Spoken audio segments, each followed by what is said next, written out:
Shri C Manoj, Shri K P Viswanathan, Shri V G Raveendran, ബഹുമാനപ്പെട്ട administrator Shri K P Vinayan അവർകൾ,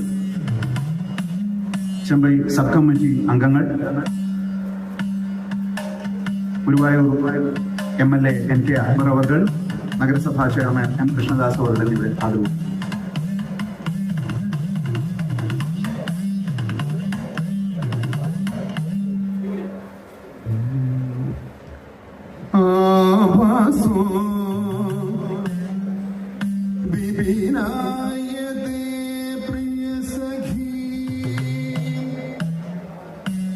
माला